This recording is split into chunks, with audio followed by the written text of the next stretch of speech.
Brought to you by the Business Council of Alabama, Alabama's most effective advocate for business and industry.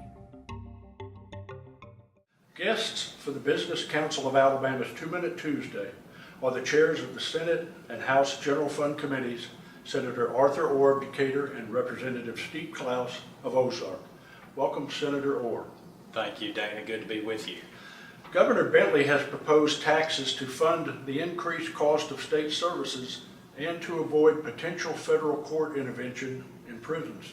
How will these proposed taxes affect business? Well, Governor Bentley's trying to propose a package of revenue bills just to keep us at level funding and then a little more for Medicaid and corrections and clean up the general fund budget with some transfers we've been doing from ALDOT and other things. How will these revenue measures affect business? Well, they've got to pass first before they affect business, and that's something that we're undertaking right now to evaluate the various proposals that the governor's made. To his credit, he's tried to get out in front of this issue and come with proposals that he thinks are prudent for Alabama to address and take.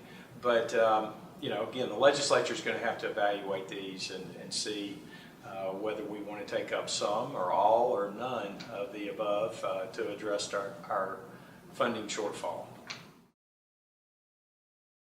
Welcome, Representative Clouse. Alabama's budget process has decades of historical precedent.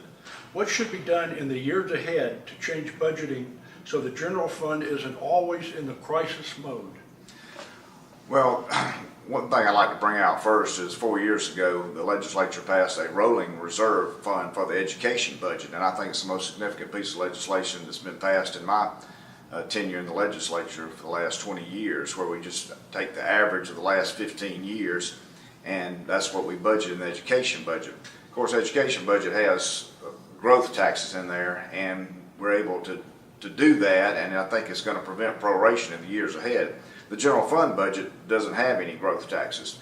So one of the key things that we got to do, in addition to consolidating and cutting where we can, which we've been doing the last 4 or 5 years, is to find some growth taxes that go into the general fund budget.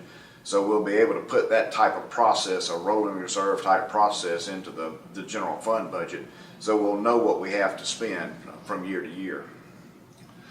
That concludes this week's 2-Minute Tuesday. Thank you, Representative Clouse and Senator Orr.